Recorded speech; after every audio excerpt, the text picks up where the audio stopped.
Shock itu bukan gangguan ya, bukan sebuah masalah, tapi yang sebetulnya terjadi adalah proses adaptasi gitu. Kan kita sebetulnya seluruh kehidupan kita itu sebenarnya proses adaptasi dari satu peran ke peran lain gitu.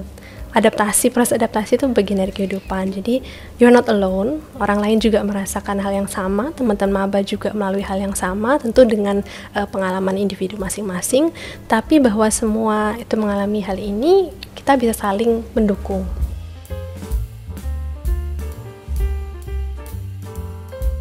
Halo kawan UGM. Halo kawan UGM. Ya, semoga semua pendengar setiap podcast UGM ini selalu dalam keadaan sehat ya. Kita ketemu lagi di UGM Podcast. Yes. Dan kali ini kita akan membahas apa ya? Culture shock. Benar banget. Kenapa kita harus membahas ini? Karena kita ngerasain itu penting, Dit. Oke. Pentingnya Kenapa? karena setiap tahun kan kita selalu nerima mahasiswa baru. Oh iya, pasti. Jadi Dan kita itu kerucutin dulu nih. Iya, dan itu kan lebih dari 9.000 mahasiswa dan tentunya nggak hanya dari Jogja kan ya? Dan gak cuma S1 kan, ada Betul. S2, ada S3 dan mungkin juga teman-teman dari mancanegara. Betul sekali. Dan sebenarnya apa sih culture shock itu? Kenapa kita harus bahas itu? Yes. Dan apa sih? Atau mungkin ada nggak sih mungkin kiat-kiatnya biar ya mungkin nggak ada culture shock di diri kita? Bener, karena kan pasti yang ngalamin itu bisa aja kan, dia nggak cuma ngalamin itu di tahun pertama loh, bisa aja sampai ke tahun selanjutnya dia masih ngerasa kayak gitu. Maka dari itu sudah hadir bersama kita di studio podcast UGM dosen sekaligus peneliti dari, aku nyentek dikit ya, Boleh. Center for Public Mental Health, Fakultas Psikologi Universitas Gadjah Mada, Mbak Aliatur Rahmah Supriyadi. Baik, panggilnya Mbak Alia aja boleh ya? Alia saja. Biar singkat. Oke, Mbak Alia nih peneliti juga, dosen muda juga. Ya, ini umurnya masih muda tapi sudah jadi peneliti yang luar biasa. Keren loh. Iya. Asik. Mbak Alia, tadi di awal kan kita membahas salah satunya itu karena mungkin kan kita setiap tahunnya menerima maba yang dari background yang luar biasa banyaknya. Betul, Apa sih sebenarnya culture shock itu, Mbak Alia? Ya, culture shock itu kita bisa lihat dari namanya itu ya, culture dan shock, ada kagetan budaya gitu. Jadi yang kita bicarakan ketika kita ngomongin culture shock itu ketika kita berpindah dari satu lingkungan kepada lingkungan baru yang sangat berbeda dengan lingkungan asal kita gitu. Nah, awal-awal nih kalau kita ngomongin masalah keilmuannya, dulu ini lebih banyak untuk ngomongin orang yang berpindah dari satu negara ke negara yang lainnya. Kan kita bisa ngebayangin tuh, budaya berbeda, bahasanya berbeda, bahkan mungkin kayak gestur-gestur komunikasi kan sangat berbeda. Nah, tapi semakin kesini kita semakin sadar bahwa culture shock tuh nggak cuma di situasi seperti itu, tapi juga yang kita bahas tadi ketika mahasiswa baru datang ke UGM dari daerah-daerah lain, mungkin tidak harus beda pulau, bahkan beda provinsi aja itu kan sudah kita banyak di Indonesia, kita kenal banyak budaya, banyak bahasa gitu ya, itu sangat mungkin mahasiswa baru mengalami culture shock itu dengan budaya baru di Jogja ya. Dan selain itu saya mau tambahkan tidak hanya budaya secara kultural ya, tapi juga budaya akademis. Nah, berpindah dari masa SMA mungkin ya yang paling banyak ya, kemudian ke perguruan tinggi. Nah, itu kan tuntutan stres akademiknya berbeda, cara kerja belajarnya lebih berbeda. Nah, dan seperti itu semua menyumbang terhadap apakah seseorang mungkin mengalami nih culture shock ini atau tidak begitu. Bener banget ya. Bener, itu masa transisi dari SMA ke Kuliah ya. Juga, ya. Jadi mungkin orang dari Jogja pun ketika masuk menjadi maba juga adalah, tapi mungkin intensitasnya tidak setinggi, tapi juga tetap mengalami adaptasi. Wah, itu. bener gitu. banget. Itu yang kadang kita nggak sadar ya, culture shock selama ini bayangannya kayak cuman tempat makanan, tempat tinggal gitu. Cara kita bergaul misalnya kayak gitu. Tapi ternyata juga lebih dari itu ya. Akademis juga termasuk yang bagian dari culture shock juga ya. Oke. Kalau misalnya dari yang disebutin tadi, sebenarnya faktor pemicunya tuh apa sih sampai orang tuh akhirnya merasa bahwa dia mengalami culture shock gitu? Ya. Atau tergolong dalam orang yang culture shock? Ya. Jadi mungkin saya mulai dari sedikit. Harusnya saya awali juga bahwa culture shock itu bukan gangguan ya, bukan sebuah masalah, tapi yang sebetulnya terjadi adalah proses adaptasi gitu. Kan kita sebetulnya seluruh kehidupan kita itu sebenarnya proses adaptasi dari satu peran ke peran lain gitu kan, dari SMA ke kuliah, dari kuliah ke kerja, kerja ke nikah dan seterusnya begitu. Jadi fase yang kalau kita bicarakan maba ini adalah salah satu bentuk adaptasi gitu yang kita namakan culture shock, karena ada perubahan terutama di budaya dan budaya akademis baik ataupun kultural gitu. Nah, seseorang bisa mengalami itu dan dipengaruhi oleh bisa faktor personalnya. Maksudnya intensitas culture shocknya itu berbeda untuk tiap orang karena faktor personalnya bisa. Jadi misalkan orang yang punya istilahnya dalam psikologi itu efikasi diri. Jadi dia punya dia lebih dari PD ya. Kalau PD kan cuma rasa PD, tapi efikasi itu dia tahu bahwa dia bisa. Gitu, dia tahu bahwa dia bisa. Nah, orang yang punya rasa tinggi ini biasanya proses adaptasinya lebih cepat gitu. Tidak selama orang-orang lain efikasinya lebih rendah gitu.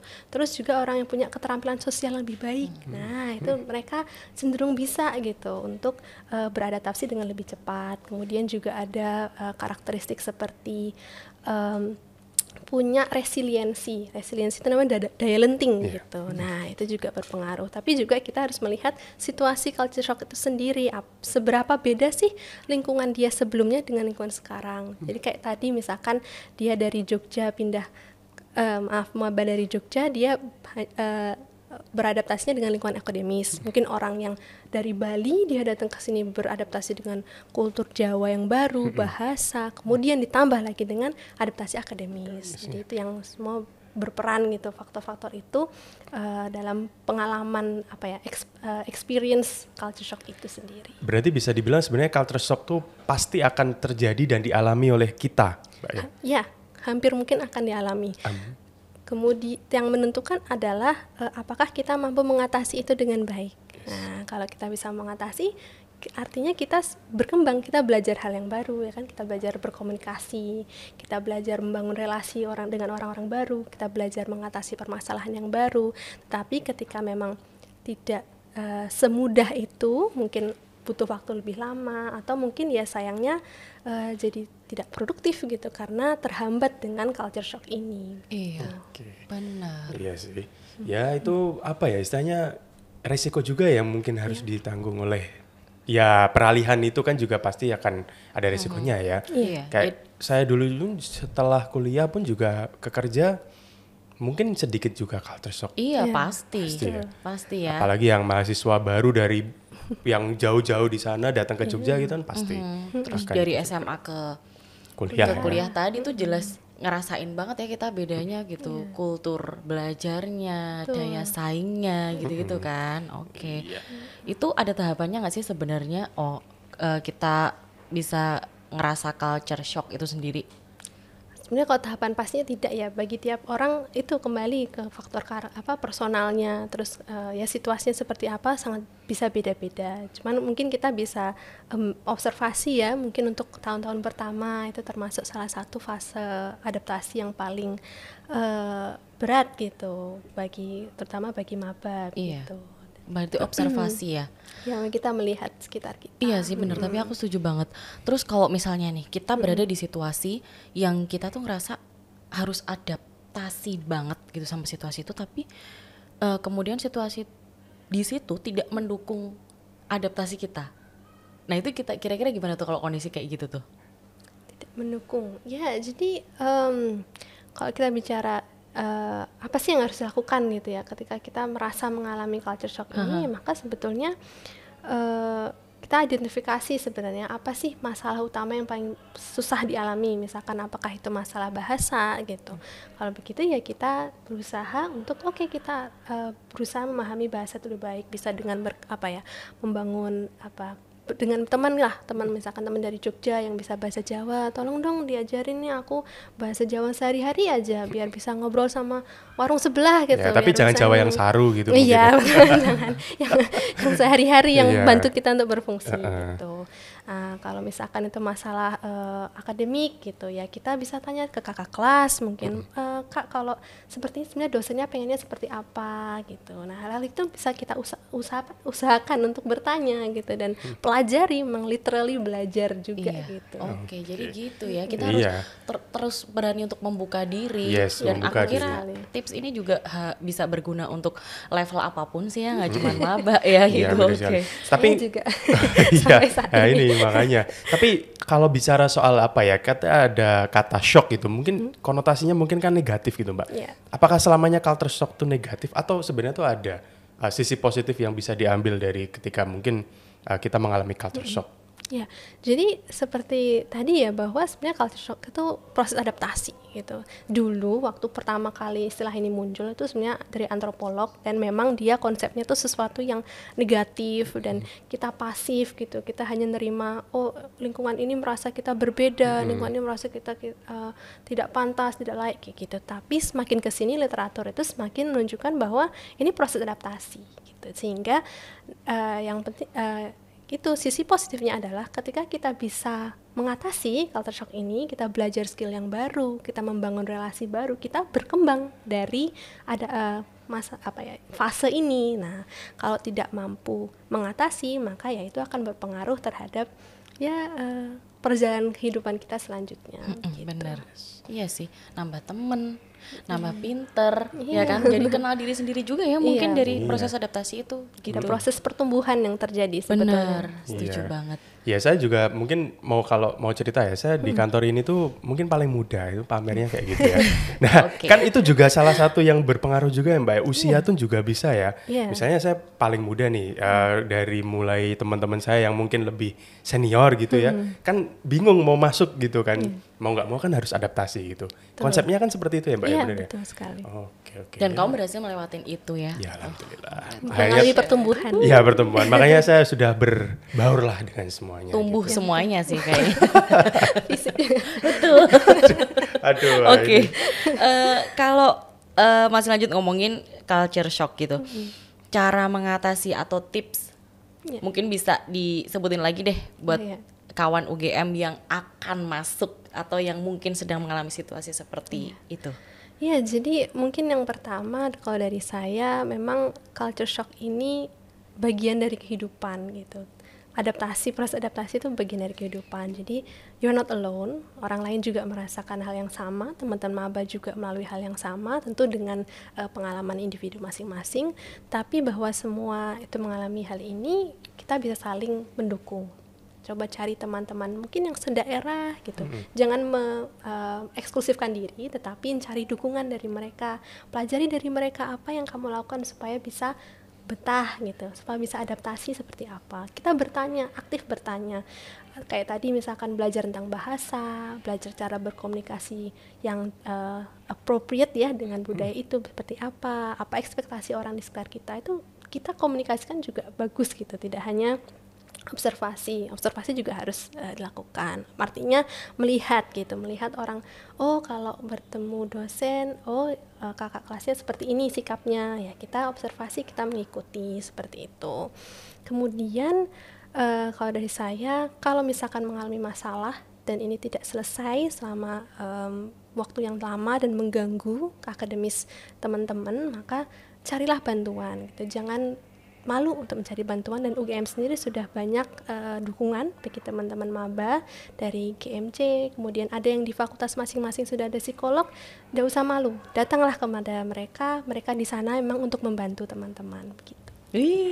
Keren mantap. Ya. Tapi Mbak, kalau boleh tahu, biasanya tuh culture shock tuh berapa tahun sih, maksudnya sampai pada akhirnya dia nyaman, bisa adaptasi deh gitu?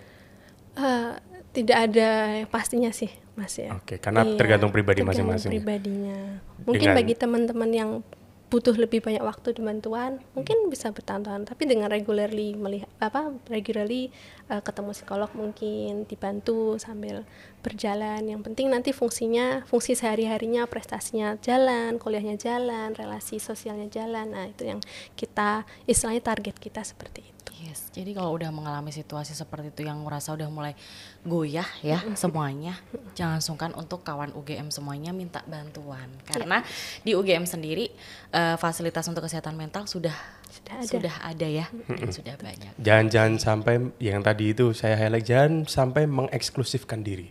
Ya, karena kita pada dasarnya kan makhluk sosial ya Mbak ya. Kita harus wajib bersosialisasi gitu. Mau nggak mau saya harus berteman, saya harus punya kawan gitu untuk jadi teman ngobrol kah, teman main kah, yang untuk jadi pembelajaran juga gitu ya. Keren. Oke. Mbak Lia. Iya. Kayaknya obrolan kita tadi sudah cukup singkat, padat dan jelas ya, daging semua. Semoga kawan UGM semuanya yang mendengarkan podcast kita di episode kali ini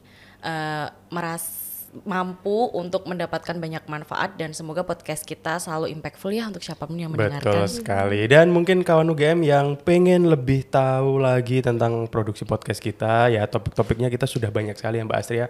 Bisa dicek di YouTube-nya UGM ada, di Spotify-nya UGM juga ada. Silahkan langsung meluncur ke channel YouTube-nya atau channel Spotify-nya UGM ya. Jangan lupa juga untuk di-share ya teman-teman. Dan untuk Mbak Alia, terima kasih banyak sudah meluangkan waktu untuk ngobrol-ngobrol sama kita. Terus udah ya Dit? Udah. Sampai jumpa di episode selanjutnya. Dadah.